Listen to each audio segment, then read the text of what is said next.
Hi everyone, अस्सलाम वालेकुम, नमस्ते, सत श्री अकाल एंड जय श्री राम। कैसे हैं आप लोग? आई होप आप लोग बिल्कुल ठीक होंगे और मैं भी बिल्कुल ठीक हूँ, एकदम बढ़िया।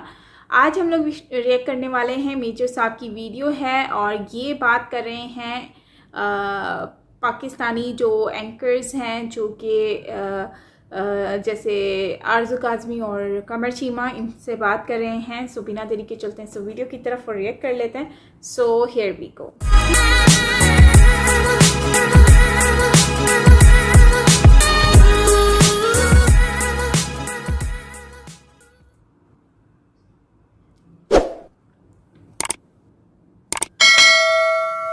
कमर चीमा साहब, आपके ज्वाइन करने से पहले मैंने यह बोला था कि जो भारतीय पॉलिटिशियंस हैं जब बात करते हैं तो साहब मुझे फ्रैंकली अब जब क्योंकि पाकिस्तान पे इतनी पैनी नजर रखता हूं तो मुझे तो अपने पॉलिटिशियंस साहब बोरिंग लगने लगे हैं।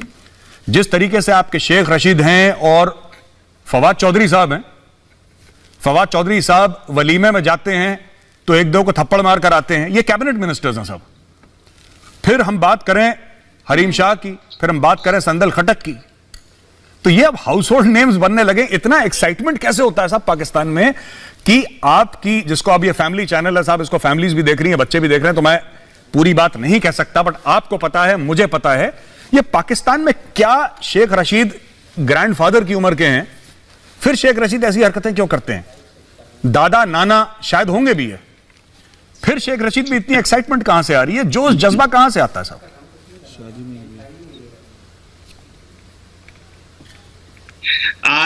आज मेरे बचपन के दोस्त को कोई टॉपिक नहीं मिला, उन्होंने कहा हरीम शाह कोई जो है ना पकड़ लेते हैं, आज इसी की जो है ना कोई नई स्टोरी निकाल लेते हैं। अच्छी बात है, बहुत अच्छी बात है। देखिए मेजर साहब, इसको थोड़ा सीरियस लेने की जरूरत नहीं है। पहली बात तो ये है, उसकी वजह क्या है आपको पता है? इस तरह के जो ट्रैप्स होते हैं ये चलते रहते हैं। ये पाकिस्तान, इंडिया, पूरी दुनिया में ये चलता है। आपको पता है अमेरिकन 4 स्टार जनरल इस ट्रैप में फंस गया था, उसको नौकरी से हाथ धोने पड़ गए थे। अभी इंडिया के अंदर मैं देख रहा था जनरल बिपिन रावत जो अभी जिनको बनाया गया है, प्रमोट किया गया है, मजीद जो है चीफ ऑफ डिफेंस स्टाफ बने हैं, उन्होंने कहा कि अटेम्प्ट्स ऑफ कैट फिशिंग हो रही है इंडियन मिलिट्री के ऊपर, अटेम्प्ट्स ऑफ कैट फिशिंग। ये जनरल बिपिन रावत साहब का इंटरव्यू है और उन्होंने अपने आर्मी के अफसरों को कहा कि इस ट्रैप में ना ही होता है, पाकिस्तान में भी होता है, इंडिया के मैं आपको डजन्स मिसालें देता हूं। पॉलिटिशियन के बच्चे, कोई पाकिस्तान किस चीज से मुबर्रा नहीं है। ये छोटी मोटी चीजें होती रहती हैं यार, आपको पता है। ये आती हैं लड़कियां, एंट्री डाल ली, फिर भाग गई, फिर आ गई, ये छोटी मोटी चीजें हैं। अगर चीमा साहब आपका वक्त यहां पे खत्म होता है और इसके बाद मैं जाऊंगा याना मीरचंदानी के पास, लेकिन उससे पहले दो बातें, जैसा कि दस्तूर है।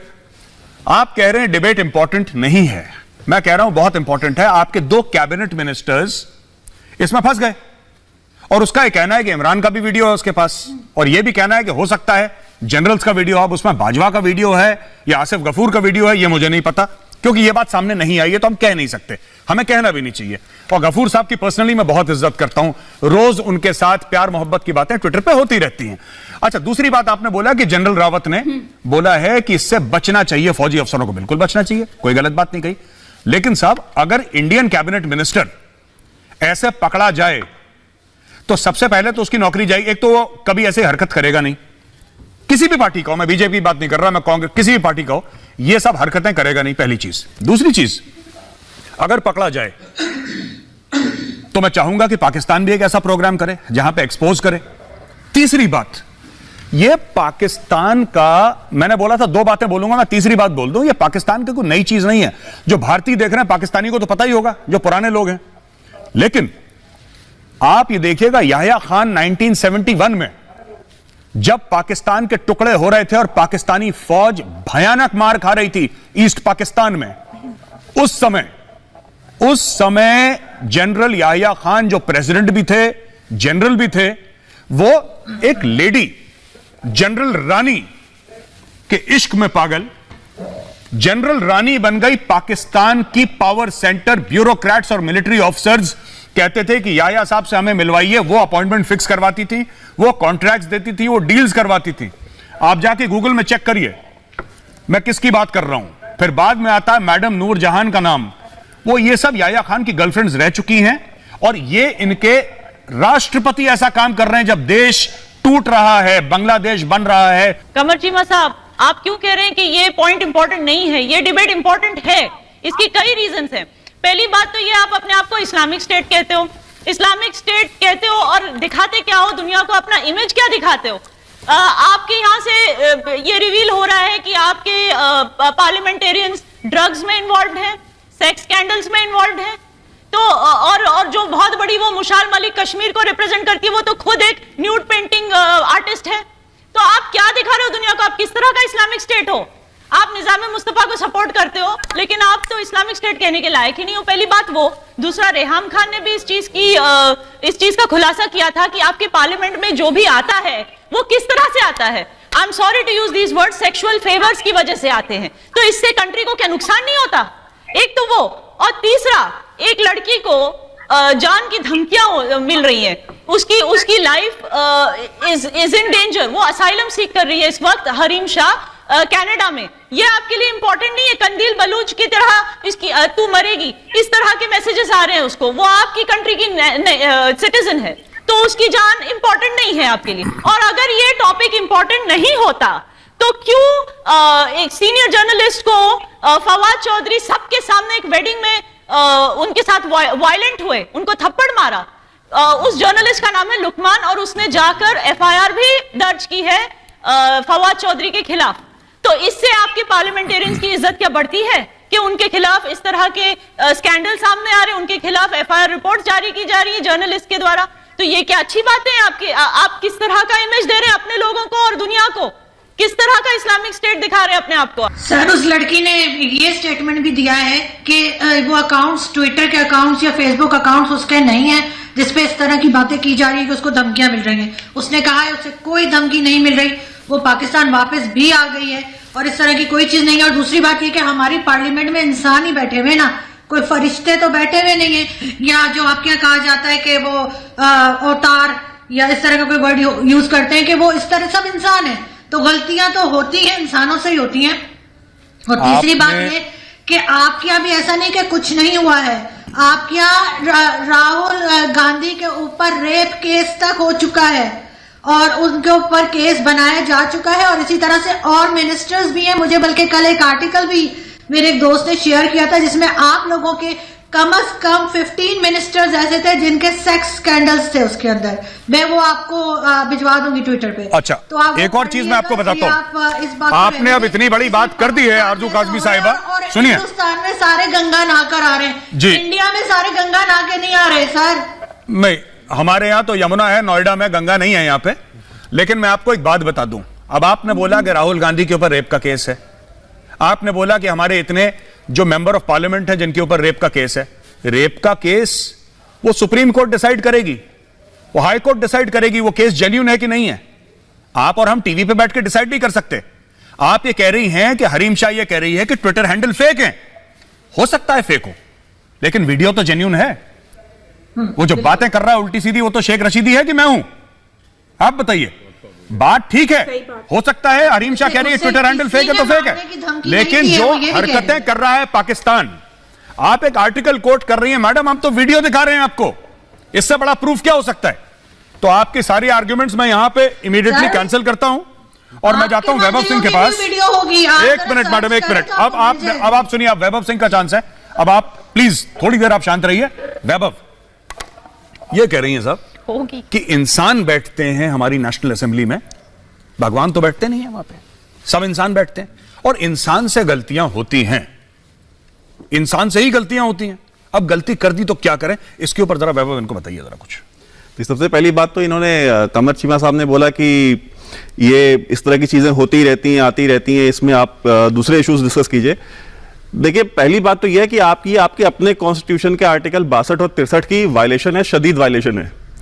आपको उससे कोई फर्क नहीं पड़ता, आपके लिए वो नॉर्मल है, क्योंकि कॉन्स्टिट्यूशन की कोई एज सच कोई लेजिटिमेसी है नहीं आपके यहाँ, आपकी कोई वैल्यू नहीं है। वो कागज का टुकड़ा है, वो जियाउल हक ने कहा था क्या ये कागज टुकड़ा है, डस्टबिन में फेंको। तो वही कमर चीमा के लिए और ये जो चैंपियंस ऑफ डेमोक्रेसी बैठे हैं इनके लिए। और कैट फिशिंग की बात की, देखिए साहब, कैट फिशिंग की बात की, आपने सही कहा है कि हमारे आर्मी चीफ, उस समय के आर्मी चीफ ने कही थी बात। तो उसको वो हमने आर्मी के सोल्जर्स के लिए कही थी, उन्होंने उस चीज के लिए टेक केयर किया। अब क्या कि अमेरिकन डिप्लोमेट्स इंडिया आ रहे हैं, आप उस पर बात कीजिए। देखिए उसी अमेरिका में जब बिल क्लिंटन का और मोनिका लेविंस्की का जब केस आया था तो उसका रिजल्ट क्या निकला? दुनिया की किसी भी डेमोक्रेसी में जब इस तरह के स्कैंडल्स आते हैं तो जो मिनिस्टर्स होते हैं या इवन प्रेसिडेंट्स और प्राइम मिनिस्टर्स होते हैं वो क्या करते हैं, या तो वो रिजाइन करते हैं या उनको इंपीच किया जाता है। आपके यहाँ क्या है? आपके यहाँ वजारतें जो है उनको प्रमोशन दी जाती है इस बेसिस पे कि कौन कितना बड़ा कांडी है, उस हिसाब से उसको प्रमोशन देंगे। आपके यहाँ पे ये ट्विटर अकाउंट की बात करी इन्होंने कि ट्विटर अकाउंट जो है वो फेक है। अरे उसी हरीम शाह ने कम से कम 3 बार उस ट्विटर अकाउंट को ओन किया और 3 बार डिसओन भी किया है। तो ये जो एम्बिग्यूटी है वो खुद उसने मेंटेन करी है ताकि एक डिनाइबिलिटी भी रखे, और एक जितने भी वीडियोस रिलीज हुए हैं अभी तक उसके, वो सारे के सारे उसी हैंडल से हुए हैं, किसी दूसरे हैंडल से कोई वीडियो आज तक नहीं आया। तो इसका मतलब है कहीं ना कहीं वो ट्विटर वीडियोस वो जेन्युइन है। और एक चीज और मैं बता दूं कि इनकी आप हिस्ट्री देख लीजिए। मोहम्मद अली जिन्ना से शुरू हुई है, आप अपनी सबसे अच्छे दोस्त की बेटी को लेकर भाग गया। उसके बाद आइए आप याह्या खान, जनरल रानी और नूरजहां और दुनिया भर के उसके स्कैंडल्स, रंगीला राजा उसको बोलते थे उस समय में। उसके बाद आइए नवाज शरीफ ने 90s में जब बेनजीर भुट्टो वापस लौट के आई, उस बेनजीर भुट्टो की किस तरीके की अभद्र फोटोग्राफ उसने पूरे पंजाब में बंटवाई, बार काउंसिल से बंटवाई। क्या ये इनको नहीं पता कमर चीमा साहब को और बाकी लोगों को? उसके ऊपर कितनी कंट्रोवर्सी चली, लेकिन वो कर पाए विद इंप्यूनिटी, क्योंकि उस समय में जनरल असलम बेग का हाथ सर पे था। ये आर्मी ने कराया, आर्मी के आशीर्वाद से उन्होंने किया।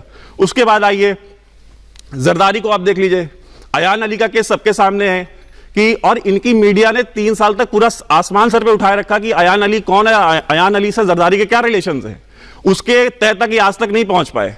अब ये नए आए हैं। तो देखिए इनका जो मॉरल करप्शन है ना, ये इनकी जो इनका मुल्क बना है उसकी जीन्स में है, उसकी नींव में पड़ा हुआ है। तो मॉरल करप्शन इनके यहां था, है, और मतलब आने वाले कम से कम 100 साल तक रहेगा, अगर पाकिस्तान 100 साल रहा तो। अब एक फाइनल चीज मैं कहना चाहूंगा कि इनके जो ये मिनिस्टर्स हैं, फयाजुल हसन चौहान, और ये इन्होंने एक्चुअली एक दूसरे को ब्लैकमेल करने के लिए वीडियो बनाई थी। फयाजुल हसन चौहान ने पहले इनको इंट्रोड्यूस कराया कि तुम इन मिनिस्टर्स की बनाओ वीडियोस और बना करके मुझे दो। उन्होंने क्या करा कि उन्होंने फयाजुल हसन चौहान की भी वीडियो बना ली। अब वो इन सबको ब्लैकमेल कर रही है। तो ये तो इनका मेंटल लेवल है जी। सारी बात तो ये है कि हरीम शाह और अयान और ये जो इतने सारे स्कैंडल्स हैं, और ये स्कैंडल्स के पीछे जो फीमेल हजरात हैं, पॉलिटिक्स की तो मैं बात ही नहीं करती, क्योंकि पॉलिटिक्स तो जितनी भी है वो सारी ही गंदी है, और इतनी गंदी है कि हम उसको जितना डिस्कस करेंगे उस कीचड़ में उतना ही हम दसते जाएंगे। मतलब कि इस कीचड़ से हमें लेना नहीं है कुछ भी, हमें इस कीचड़ से दूर ही रहना है। लेकिन ये जो मोहतरमा है हरीम शाह एक बहुत ही शातिर है, और इसके लिंक कोई छोटे मोटे नहीं हैं, बहुत बड़े बड़े लिंक हैं जहाँ तक देखने को मिलते हैं। जाहिर सी बात है, आप लोग भी बच्चे नहीं हैं, आप लोगों को भी समझ आती होगी कि ये हरीम शाह कोई आम नहीं है, क्योंकि ये एक लड़की हाफ़िज़ कुरान और मौलम और पता नहीं क्या क्या, तो हम जितना भी बोलें उतना ही कम है। अब ये देखें ना, ये एक ऐसी फीमेल हैं जिनके मैं बुराई नहीं कर रही, स्पेशली क्योंकि एज बीइंग पाकिस्तानी मैं इनके बारे में जानती हूँ कि ये किस तरह की हरकतें इनकी हैं। और ये पार्लियामेंट के लोग, मतलब हमारी जो गवर्नमेंट है उसमें तो ऐसे लोग हैं ही जो इस तरह की चीप हरकतें करते ही रहते हैं। लेकिन अगर हम बात कर लेते हैं गवर्नमेंट से हट कर, तो ये जो है, इनके पेरेंट्स इतने सिंपल, इतने मासूम हैं, बल्कि उनका एक स्टेटमेंट आया था, वो रो रहे थे अपनी ये हरीम की हरकतों से। तो हरीम जैसी फीमेल जो है वो इतना कोई गंद मचा के रखा हुआ है, और इनको वहाँ पर सुनने में आ रहा था कि इनको जो है वो बहुत ज़्यादा थ्रेट्स मिल रही हैं, और उसके बाद ये सब कुछ हो रहा है। तो लेकिन उन्होंने फिर स्टेटमेंट दिया था कि मेरा ये अकाउंट नहीं है, अकाउंट किसी और कोई और यूज़ कर रहा है, और मेरे ख़िलाफ़ मेरे अकाउंट में से अपनी मतलब जो भी स्टेटमेंट्स आ रही हैं वो मेरे नाम से आ रही हैं, लेकिन मैं नहीं दे रही वो स्टेटमेंट, तो वो मेरा नहीं है अकाउंट। तो उस पर कार्रवाई हो। तो खैर वो इस तरह का स्टेटमेंट आया था, लेकिन जो भी स्टेटमेंट था या फिर धमकियाँ हो रही थी या कुछ भी हो रहा था, लेकिन अगर उसको धमकी मिल रही होती तो मुझे नहीं लगता है कि वो कुछ इस तरह का कर पाती, या अभी पाकिस्तान में इतना आज़ादी से वो घूम रही होती। और जिस तरह का अब उसने किया हुआ, बल्कि कराची में वो रह रही है, कराची में काम कर रही है और थकी हुई एक्टिंग कर रही हैं। और वैसे भी आजकल तो टिकटॉक पे फेमस होने के बाद लोगों को एक्टर्स ड्रामा सीरियल्स वगैरह में लिया जा रहा है, जो कि उनको एक्टिंग का तो कुछ पता नहीं है, और जो रियल टैलेंट होता है उनको आगे लेकर नहीं आते ये लोग, और बस फॉलोअर्स जिनके बढ़ते हैं, नज़र आते हैं, सब्सक्राइबर्स उनको ले आते हैं, दैट्स इट। लेकिन चले, ये तो उनका अपना एक मैटर है, वो जहाँ भी आती हैं, लेकिन ये सिर्फ एक फेम हासिल करने के लिए कर रही थी। और आप लोगों को भी पता है कि कितनी वायरल हुई थी। लेकिन अगर हम गवर्नमेंट की बात करते हैं तो गवर्नमेंट भी कोई दूध की धुली हुई तो है नहीं। वो लोग भी जो भी कर रहे हैं वो हम सबके सामने हैं, भले वो जनरल ज़ियाउल हक हो, चाहे वो ये जरदारी हो, चाहे वो हमारे यहाँ के मौलवी हों, सारे ही एक जैसे हैं। मुफ्ती कवि को ही आप देख लें, उसके साथ भी अक्सर कोई ना कोई स्कैंडल नज़र आ रहा होता है। अगर पाकिस्तानी दूसरी एक्ट्रेस को देख लें, उनके साथ भी कोई ना कोई स्कैंडल नज़र आ रहा होता है। अयान को देख लें, उसके साथ भी कोई स्कैंडल आया हुआ था। खुर्शीद को देख लो, ये जो शिदा टल्ली, उसको देख लो, उसकी भी यही सेम हरकतें हैं। और मुझे समझ नहीं आता एक ही फीमेल के साथ इतने सारे लोग जो हैं वो इतने ज़्यादा क्यों उसी में ही जाए जा रहे हैं। क्या मसला क्या है? ऐसा हरीम शाह में ऐसा है क्या जो हरीम शाह जो है वो नहीं, बल्कि मैं एक बात कहती हूँ, हरीम शाह जो है वो एक इतनी शातिर माइंड औरत, चलाक औरत कहते हैं ना, वो जो विलन टाइप आती हैं ड्रामों में, सेम वैसी है, जो जानती है कि किसको किस तरह से घेरना है और फिर उसके बाद उसको बर्बाद करना है। तो उनकी फिर वीडियोस भी बनाती है। अच्छा, ये फेमस इसी मामले से हुई है कि ये तो पहले लोगों से मिलती हैं, फिर उसके बाद ये वीडियोस उनकी बनाकर उन्हीं को ही फिर टॉर्चर करना स्टार्ट कर देती हैं। फिर कोई इनके खिलाफ एक्शन भी नहीं ले सकता। लेकिन मसला ये नहीं है कि सिर्फ एक्शन इनके खिलाफ, एक्शन तो फिर सबके खिलाफ होना चाहिए, लेकिन मसला ये है कि हमारे यहाँ की कानून ऐसा है कि उसके ऊपर कोई एक्शन लिया नहीं जाता।